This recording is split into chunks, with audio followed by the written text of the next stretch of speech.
Hey friends, Baltmatrix here, and today we're taking a look at some Micromasters from the Transformers Siege toy line. From left to right, the first two are the Battle Patrol, the second two are the Race Car Patrol, and the third two are the Airstrike Patrol. The first four figures are Autobots, and the last two figures are Decepticons. Each set comes, well, with two figures. What else could I say? They're really cool. We're going to go ahead and get into it here real quick. One note, the original Generation 1 sets of these, same names had 4 toys in it apiece, as opposed to just the 2 we have going on here. Now, size-wise, they are all roughly the size of Gnaw in Sharkticon mode. Roughly. Now, when I was a kid, the Battle Patrol was my favorite Minicon set ever. It came with Top Shot, whoops, and Flak, whoops. Both of these guys are molded pretty well. They are both kind of top-heavy, but thankfully, Hasbro has given them some very nice heels so they stay upright. Neither figure has any real problems with their posability, and what I mean by that is their joints. Top Shot has ball joint in the shoulder with a hinge just inside the robot shoulder. Ball joint in the hip, hinge at the knee. There is a torso articulation, and there is, well, that's it. He's got some heel articulation, but that's for the transformation. Flak has ball joint in the shoulder, ball joint in the hip, and then a hinge for a knee. And no torso articulation. Though his head can rock back and forth, that is due to their combined weapon mode. That's right, all of these Micromasters combine into weapons, a la like the Star Saber and the Requiem Blaster and the Skyboom Shield from Transformers Armada. Do you realize it's been 14 years since Transformers Armada? Yeah, who else feels old? Now, if you have the G1 figures, the transformations are very similar. To start off with Flak, come down to the arms, put them straight down along the body, fold the front of the tank up over his head, combine the rear feet, and then fold them up, and the heels will actually peg into place just behind the robot mode's shoulders, like that. And he becomes this cute little missile tank, which, if I'm honest, the original Flak from G1 was my favorite Micromaster of all time. This is a very close second. Now, on to Top Shot. Top Shot's transformation is a little bit more complicated. Take the arms and the shoulders and fold them up, and they will lock into place. Grab the heels and flip them out. Fold the cannon all the way up, or you could just turn the entire turret section around 180 degrees. Combine the feet. Fold the lower legs up and slide the heels up just underneath the turret, and then you could turn the turret around once everything's in place, and you have this cute little 6-wheeled artillery unit. And yeah, I like that. That's pretty cute. Both of these bots in vehicle mode work really well. I think Top Shot has a little bit of an issue with just staying together in this mode, and the proportions are a little odd. It's not perfect, but it works. One complaint, the original G1 figure had a much longer barrel. Just an odd complaint. Flak, on the other hand, is perfect. I have no problems with Flak. He's perfectly proportioned, has a little bit of an issue standing up in robot mode, but overall I quite like him. Now on to the Race Car Patrol. We have on the left, Road Handler, and on the right, Swindler. With names like that, you would think they're Decepticons, but no, they are Autobots, and both of them are pretty neat. I like the look of them. The coloring works well, and the overall aesthetic is quite good. However, they are both incredibly top-heavy, and they both have no heels, so they fall over regularly, which is really annoying.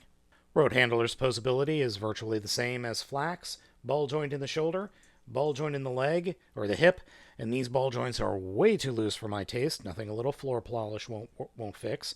And then a hinge at the knee. Swindler's posability is roughly the same. Ball joint in the shoulder, ball joint in the hip, hinge at the knee.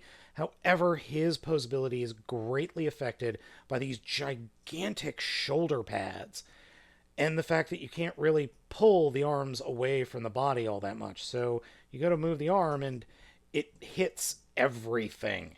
I mean, you can get it around, but you have to angle it, and it's not great. the posability in the arm of this guy, but, I mean, at least he looks cool. But he can't stand up worth a dang. If you're looking at Road Handler and guessing that his transformation is very easy, you would be right.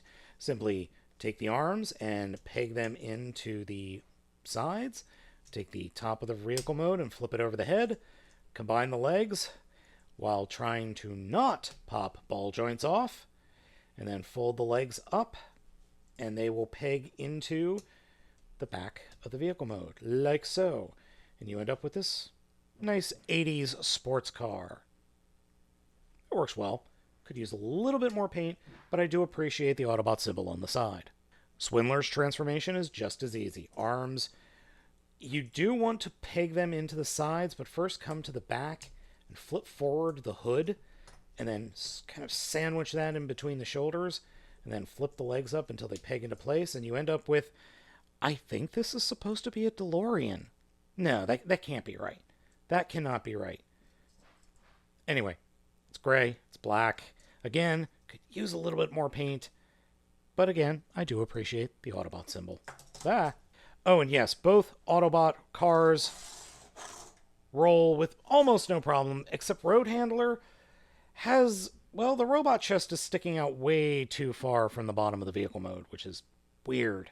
Finally, we have the Decepticon Micromasters of, on the left, C.F.R. They couldn't get the trademark name for Whisper, so they replaced the W with a V, and Stormcloud. Now, I had the Air Patrol set when I was a kid, and Whisper I actually still own somewhere. Stormcloud is gone to the winds somewhere. Overall, purple, black, work really well for these little dudes. C.F.R's posability is ball joint in the shoulder, ball joint in the hip. Very, very tight hinge joint in these knees. So tight, you saw me pop the ball joint off. Stormcloud's posability, again, ball joint in the shoulder, an actual hinge at the elbow, ball joint in the hip, hinge at the knee again.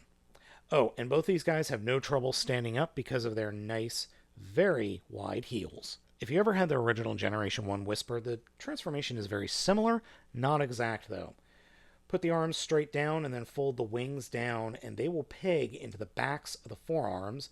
Just put the legs straight and come to the back of the figure and fold the cockpit and fuselage in the front of the figure. Push the heels into the body and then flip the toes up underneath and come to the head and push the head into the back, or hinge the head back up into the back wing structure. And, well, there you got a little peg. And there's Whisper's jet mode, which I like a lot. Stormcloud's transformation is actually very similar to his original G1 figure. To start off with, put the arms straight up and bend at the elbow, kind of pointing away from the figure, and then slide that up behind the robot head. Do that for both sides, like so. Fold the wings down, and then slip the elbows into those grooves, the grooves that are opened up by the wings. Take the legs, fold them all the way out, turn them 90 degrees, and then fold them up over the shoulders, and they will peg, or the inside of the heels will peg into place underneath the wings. So out, turn, bend, and peg into place. And that's very, very similar to its G1 counterpart. And then grab the cockpit and fold it down, and that's it.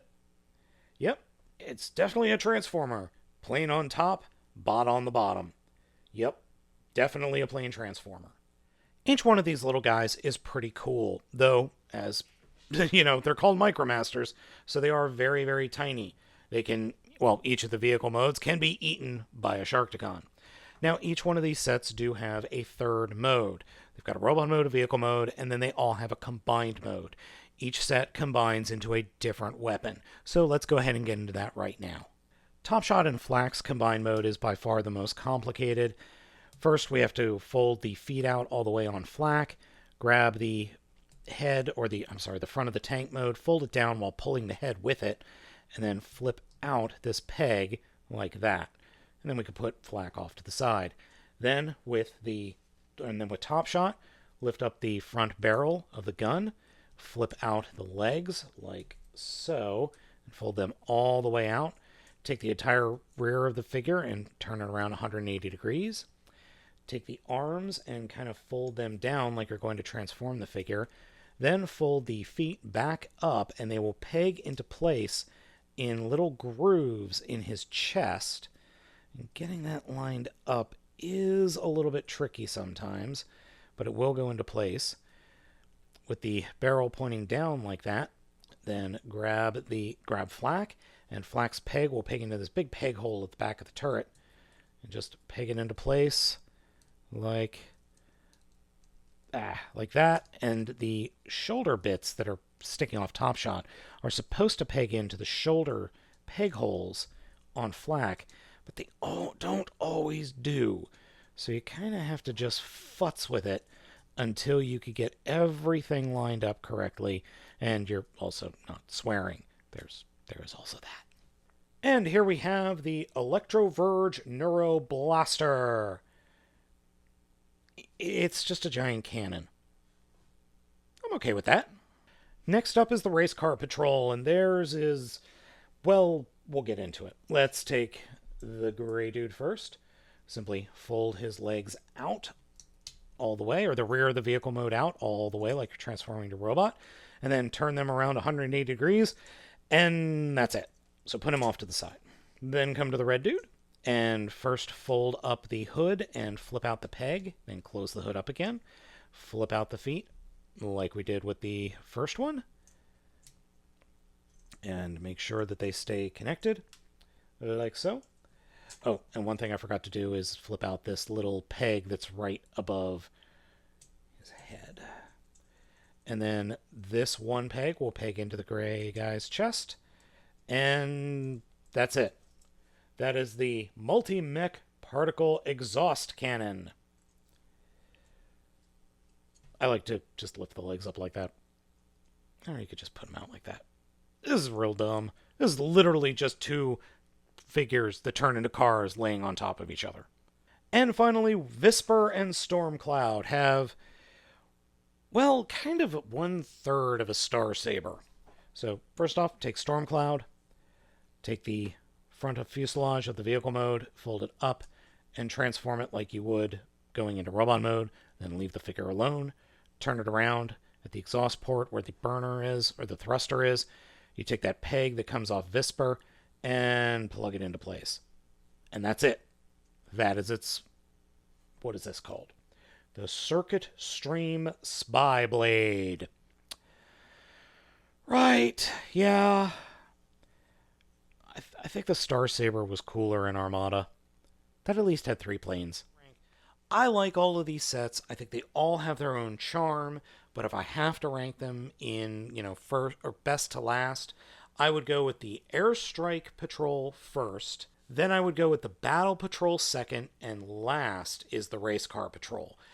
The reason I don't care for the Race Car Patrol as much as the other two is I think the transformations are a little bit boring, the car modes are very, very dated, and the combined weapon mode is just dumb compared to the others. Now, yes, you could argue that the other two are equally as stupid, but I like the other two more than I like the Race Car Patrol. So that just comes down to personal preference. So, folks, let me know what you think of these figures down in the comments. Be sure to hit that like and subscribe button, and please be sure to hit that bell so you're notified when a new video review is up. Thank you so much for watching. I've been Baltmatrix, and I will catch you next time.